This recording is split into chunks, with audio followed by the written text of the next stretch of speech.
All right, guys, getting all my anchors out. Got my front one out off the bow. Got probably 150 feet of line out. Go back here and chunt my back one. Okay, I'll get this sucker. There's a little bit of line in there. Tie it off to the cleat. Boom, and go back up here. Pull this one tight.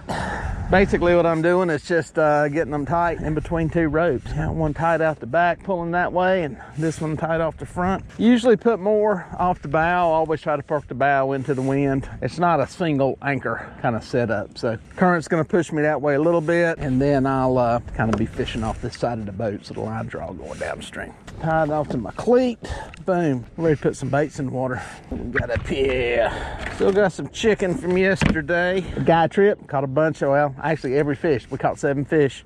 Every one of them came on that. Back here and dig out my cutting board. Catfish cutting board. If you're looking to get a cutting board, go to my website, DieterMelhornFishing.com. There's a link to the Catfish brand on there. Use the promo code Catfish, you'll get 10% off. The combo's the same I've had in some recent videos, but if you hadn't been watching, I've got these Big Cat Fever medium light trolling rods.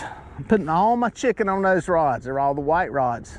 I'll have those scattered out. We're gonna fan cast them out here around the boat. Cover some water, piece something there.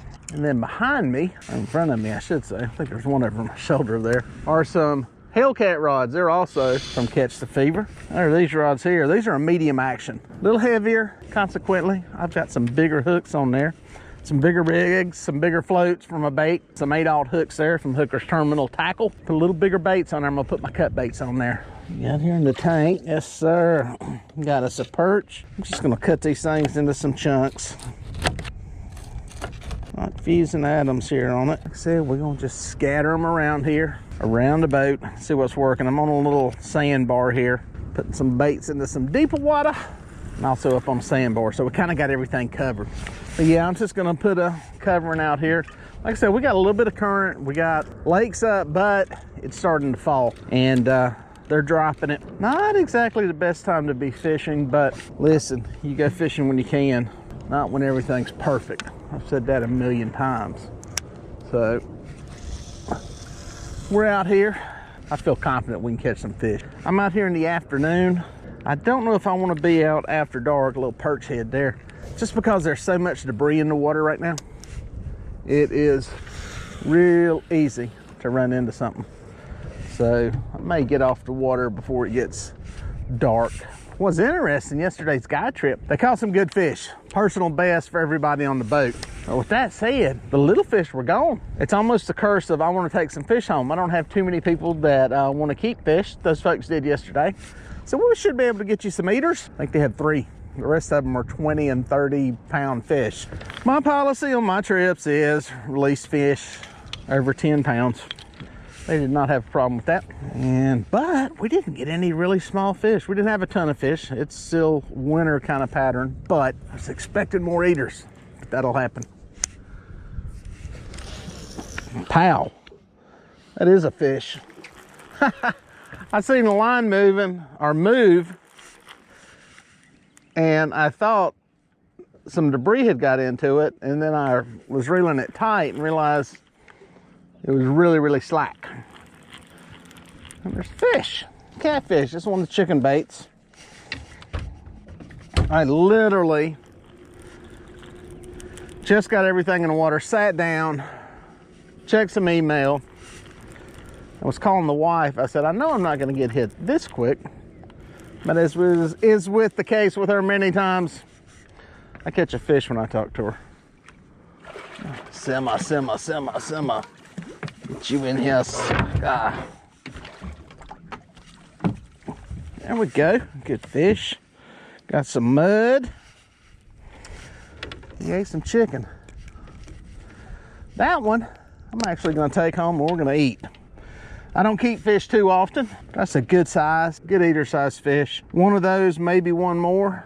I got some crappie in the bait tank at home. That'll be plenty of food for all of us. Living the live well. Fish number 1 in the boat, coming on a piece of chicken. Like I was saying earlier, I had guy trip yesterday, and generally people don't keep fish on my trips. Most people, surprisingly, are catch and release, which is great. Some people want to keep some fish though, and usually I'm pretty confident we're going to catch fish like that one. You know, at least some of those in the mix. Because I fish a mix of baits out here. I fish the chicken and I fish the bigger baits for the bigger fish. We only got a few small ones, so I guess that's a good problem to have. I say all that to say, I don't know where the little fish were yesterday. We covered a lot of water. Some water dynamics going on. You know, we had some really warm temperatures. We had a lot of rain, rising the lake to full pond. Everything's muddy. They start dropping the lake. It's warmed up some. You know, in the middle of all that, temperatures drop down into the 20s. So a lot of stuff going on, which is springtime fishing. That's kind of the thing that makes it, it's the good and the bad of it. So you have to kind of adjust and just kind of get used to it, kind of the ups and downs. But bottom line is we're getting more and more daylight. Temperatures are increasing. We'll have some ups and downs, but it's getting better and better and better. And the bite should be getting better and better. We're gonna see what happens today. Again, I'm trying to find a big fish and hitting some places, anchoring up and seeing if there's any bigger fish in here. So we'll see what happens. Guys, I think we got one going on this Hellcat. That is on one of the pieces of cut bait. I think he's into another line. Let's see what we got here. Been about 20 minutes since we caught that last fish. I got my timer going. I'm gonna wait it out. See what we get into. This is not a giant, but we're happy to catch some fish. At least I'm getting bit. Proof of concept. Proof that what we're doing does work. Might be another eater size fish. He's into the line. That's why he's got the rod bowed so much.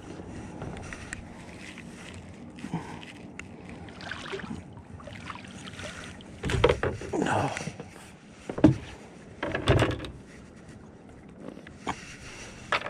Another good fish. One, a little bigger than I'm gonna keep though. A little big for me to keep. We're happy to have it. Mud on their side. That one's got a little color to it. Not spawn time yet. Water's still a little cold for that, but got a little coloration. Pretty fish. Let's get a chunk back. Oops. Like I said, the last one was on chicken. This one hit a perch head. It's funny. Yesterday we had every fish caught on chicken. A couple days before that had a guy trip, and I think every fish we got every fish that was caught was on perch. So some days are better than others for one or the other. All right, guys, I made me a little run down the lake. Found me some stained water. It's not muddy, but it's not clear. It looks better than what I was in. And I'm gonna pull some planer boards down through here on some santee rigs, marking some good fish. There's some bigger stuff up suspended, but there what appears to be probably some catfish down on the bottom, mixed in with some shad and looks like some crappie and a whole big smorgasbord of stuff in the water. So we're gonna drag through here. We got a couple hours, hour and a half, 2 hours before it gets dark. Wind has laid down pretty nicely, so I can pull through here. Doing about we're doing about 0.5, 58-degree water. We're gonna see if we can stick one. I have a little more faith in this than I do in fishing the mud right now. So let's see what we can stick. All right, guys, got one going on the outside planer. And that's chicken. A little chicken bait. Nice, nice, nice. Finally hooked up. Probably been pulling about 25, 30 minutes here. Came a pretty good ways. Marked a lot of fish. A lot of fish on the sonar. And it's the first hookup we've had. I think the bite, I think it's just really lethargic with all this inflow of water. Then we add in some muddy water. Now the lake's dropping, lake goes up, it drops, it was warm, it's cool. But hey, you know what? You just keep on fishing. Keep on fishing. That's all you can do. Let's see what my boat speed's looking like. Oh yeah, we're good. Hardly any wind today, barely moving it. Take the planer off. I have to take the planer off by myself now. I'm used to doing this on guide trips, and the people handle the rod and I'll handle the planer board. It's a lot better way to do it with two people than one. But one thing about these rods, these big cat fever medium light trolling rods, that flexible tip, you can really winch it back. Keep some pressure on it. That's the key on taking planer boards off. You got to keep some pressure on the line. Man, still some arches down there. Some stuff suspended. I almost put baits up on it, but there's a lot more on the bottom. I don't know what those suspended fish are. There's no telling what they could be. So I'm just going to work these fish. I don't know if this is a boga grip or a net. It's funny, I've gotten so used to netting fish on guide trips. I get kind of slack when I'm out here with just me. Come on, baby. Ooh, a little head shake, a little head shake. There we go. I'm gonna bet on a teener. That's what I'm gonna bet on. We'll be happy to have it. Gorgeous early spring day. Still chilly. Not much greening up yet. But great fishing. It's time to be out here, and it's when the magic starts to happen. Up, he's in that other planer. He is not a teener, that's why. He's up in that other planer board. Let's get him up here. That's why he felt so heavy. He's all lassoed up. Stop, stop, stop. There we go. Good looking fish. That one, I'm actually gonna keep that one. That'll give me two. That's all I need for our family. We'll eat good in the neighborhood on this one and the other one. So, there we go. I'll take him. Perfect eating size fish. Absolutely perfect size. What's he gonna weigh? About 7 pounds. Two of those, we'll be eating good and we're having some leftovers. Tell you what, folks, this has been a long pull. That last fish is the last fish, the last bite, the last time a rod's moved. I think I did have one rod move over on a point there where it got hung on a snag, but it wasn't no bite. It's unbelievably slow. That's about the best way to describe it. There are fish in here. I'm marking fish. There's bait. It's just the fishing is not great. It's about like it was on my guide trip yesterday. It's, you know, we caught bigger fish yesterday, way bigger fish than what we got in today, but today we're getting some eaters, and that's about it.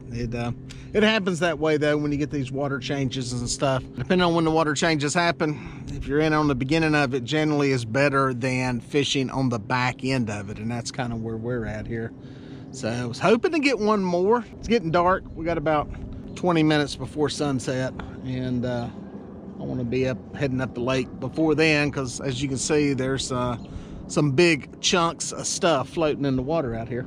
It is what it is. I'll be back out fishing, whether I fish this lake or another one tomorrow, and all you can do is fish. If you got the opportunity, get out there and do it. The good news is good bites don't last forever, and bad bites don't last forever. So ride the wave all you can, and sometimes you're down in the bottom of the swell waiting for the tide to rise. So it's kind of where we're at today, but I'm blessed to be here. Well, folks, if you made it this far, thank you for watching. Here are a couple more videos that I think you're gonna like. I'd watch that one and then that one. No, do that one first and then that one. I don't know, just watch them both. They're both good.